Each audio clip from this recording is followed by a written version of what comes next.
नमस्कार और स्वागत है आपका हमारे चैनल पर। आज हम 2015 का जो हिंदी का जो प्रश्न पत्र है, 10th क्लास का हिंदी का प्रश्न पत्र, उसमें एक जो अद्भुत कहानी दे रखी है, हम उस कहानी को देखने जा रहे हैं कि उस कहानी को किस प्रकार से लिखा गया है और उस कहानी का आधार क्या है। दरअसल प्रश्न 1 में जैसा कि यहाँ पे आप देख पा रहे हैं इस वीडियो में कि प्रश्न दे रखा है कि एक कहानी लिखिए जिसका आधार निम्नलिखित उक्ति हो, जो कि है मन के हारे हार है, मन के जीते जीत। दरअसल यहाँ पे इसी उक्ति को, इसी बात को आधार बना करके लिखना होगा पूरी कहानी को।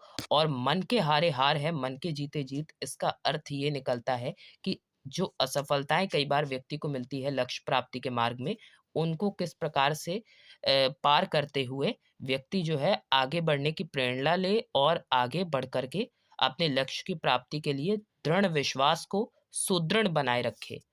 तो इन्हीं कुछ चीज़ों से संबंधित है ये कहानी और इसी को आधार बना कर के ये कहानी पूरी दे रखी है कि मन के हारे हार है, मन के जीते जीत। कहानी क्या है? मोहन अपनी कक्षा में मोहन अपनी कक्षा में सभी विषयों में ठीक था, किंतु हिंदी में वह हमेशा से ही पिछड़ा हुआ था। हिंदी भाषा में उसके अंक कम रह जाते थे।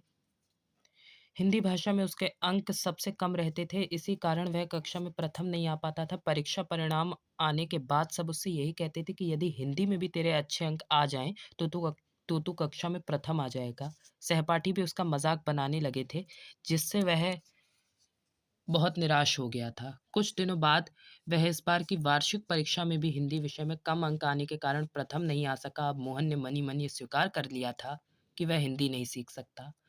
मोहन की नई हिंदी शिक्षिका बीना शर्मा भी इस बात को समझ चुकी थी। एक दिन उन्होंने मोहन को अपने पास बुलाया और पूछा, "मोहन, तुम्हें हिंदी सीखने में क्या परेशानी है? तुम मात्राओं का प्रयोग क्यों नहीं समझ पाते हो?"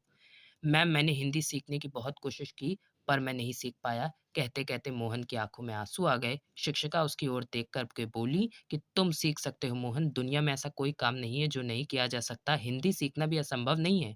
तुम अभी से अपने मन से ये बात निकाल दो कि तुम हिंदी नहीं सीख सकते हो।"